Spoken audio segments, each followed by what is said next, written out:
était une fois, en Angleterre, au numéro 17 de l'allée des Cerisiers, 4 enfants un peu espiègles, mais très sages. Les 2 aînés se nommaient Jane et Michael. Puis venaient les jumeaux, John et Barbara, qui n'étaient encore que des bébés. Leur père, Monsieur Banks, était un banquier très sérieux. Leur mère, Madame Banks, ne travaillait pas, mais elle était très occupée également.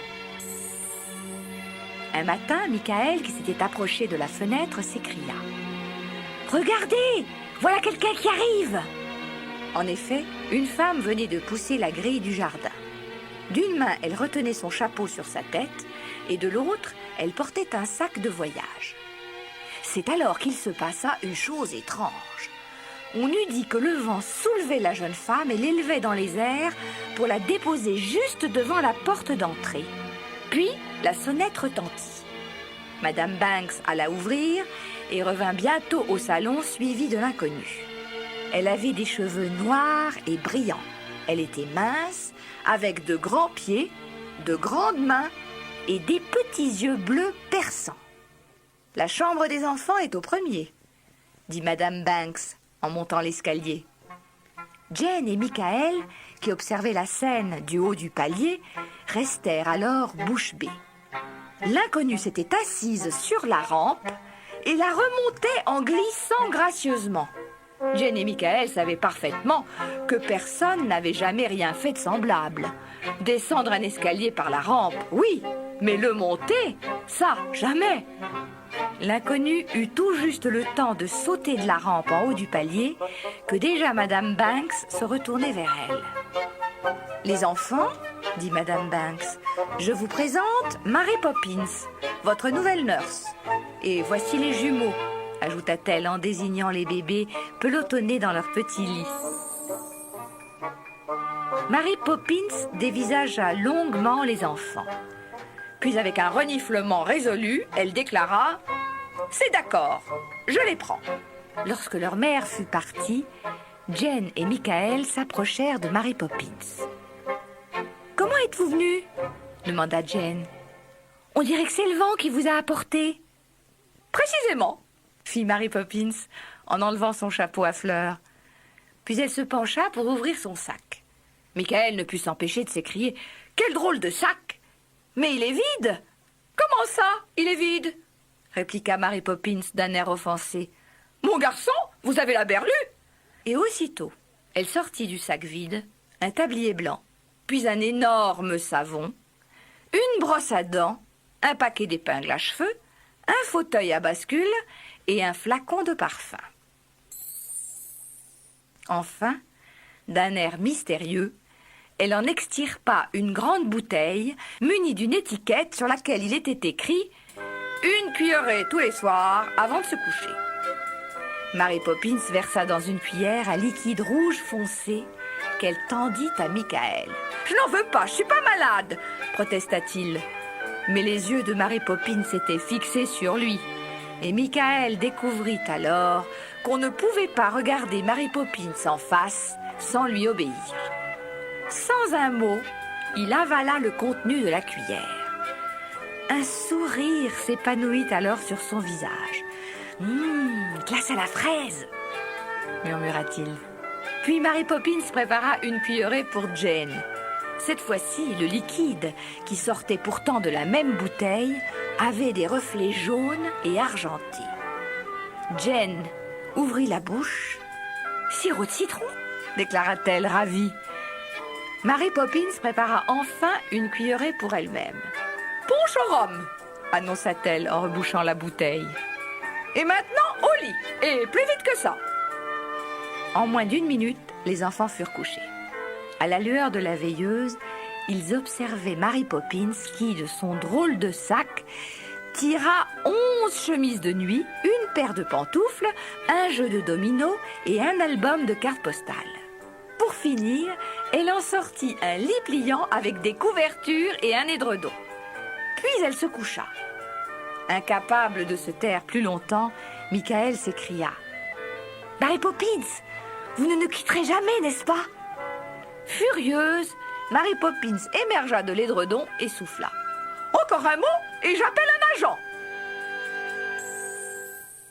Puis elle déclara sur un ton qui ne souffrait aucune discussion « Je resterai jusqu'à ce que le vent tourne !» Jane et Michael ne comprirent pas vraiment ce que cela signifiait.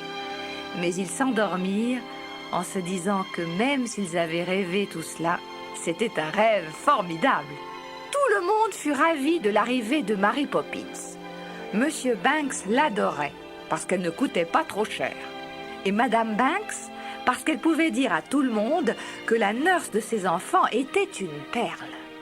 Quant aux enfants, ils allaient de surprise en surprise. Un jeudi après-midi sur 2, Mary Poppins prenait son congé. Munie de ses gants blancs et de son beau parapluie à tête de perroquet, elle sortait. Lorsqu'elle rentrait le soir, elle avait l'air encore plus mystérieux que d'habitude. Jane et Michael la pressaient de questions, mais elle se contentait de répondre « J'étais au pays des fées !» Un jour, n'y tenant plus, Jane demanda « Vous avez vu Cendrillon ?»« Qui ? Cendrillon ? Certainement pas !» répondit Mary Poppins. « Peter Pan alors ?» s'enquit Michael. « Et puis quoi encore ?» s'exclama Mary Poppins. « Mais alors, ce n'est pas notre pays des fées à nous !» protestèrent les enfants. Mary Poppins renifla, puis leur dit « Vous ne savez pas encore que tout le monde a son propre pays des fées ?» Une fois de plus, ces mots laissèrent les enfants perplexes. Mais cette nuit-là, ils firent des rêves extraordinaires. Un jour, Jane et Michael furent invités à prendre le thé chez l'oncle de Mary Poppins, un certain monsieur Perruque. Lorsqu'ils entrèrent, ils virent, au centre du salon, une table dressée pour le goûter. « J'ai grand plaisir à vous recevoir chez moi !» dit une grosse voix. Mais Jane et Michael eurent beau regarder de tous côtés, ils ne voyaient personne. Soudain, Mary Poppins s'écria en levant les yeux vers le plafond. « Oh, oncle Albert, vous n'allez pas recommencer !» Les enfants levèrent les yeux à leur tour et ils découvrirent un gros homme chauve qui flottait dans l'air. À vrai dire, il était même assis et il lisait son journal. Monsieur Perruque sourit aux enfants et eut un regard d'excuse pour Mary Poppins. « Oh, je suis désolé, ma chère. Voyez-vous, dit-il en s'adressant aux enfants, c'est mon anniversaire et cela me rend particulièrement gai. Et quand je suis gai, je ris pour un rien. Je me gonfle de gaz à faire rire. Je ne tiens plus au sol. Ça ne vous arrive jamais. » Jane et Michael firent non de la tête. Monsieur Perruque partit d'un immense éclat de rire. « Oh,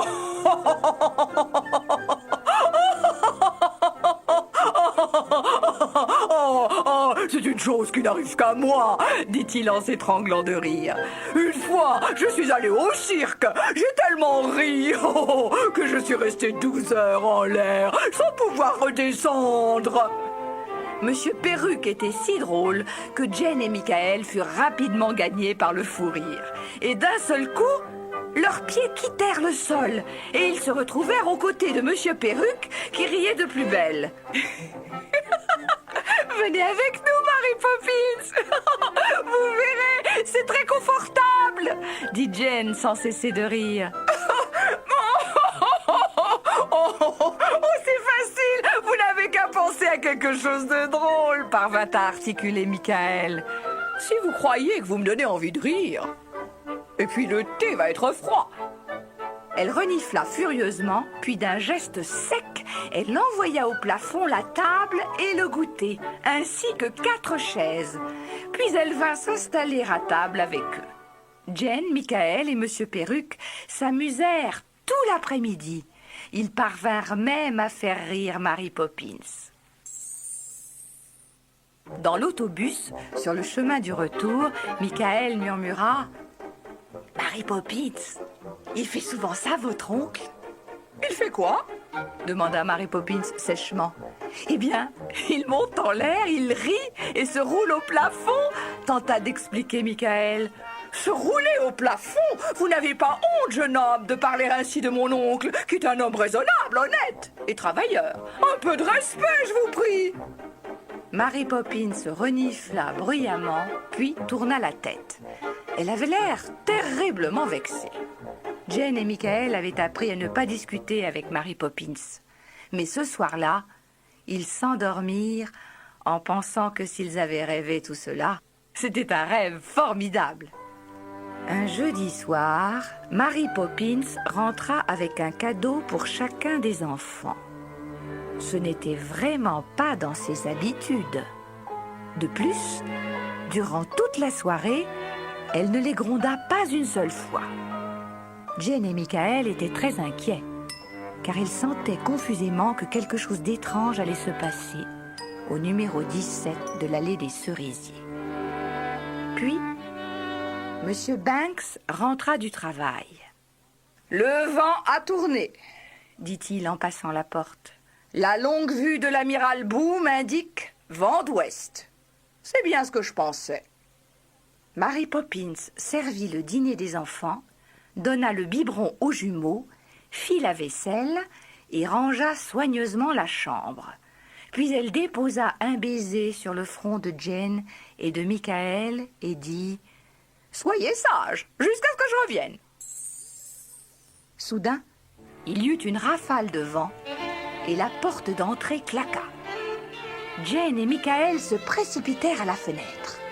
En bas, devant la porte, se tenait Mary Poppins en manteau et chapeau à fleurs avec son sac de voyage et son parapluie à tête de perroquet. D'un geste rapide, elle ouvrit son parapluie. Le vent s'y engouffra et elle s'envola. « Elle s'en va !»«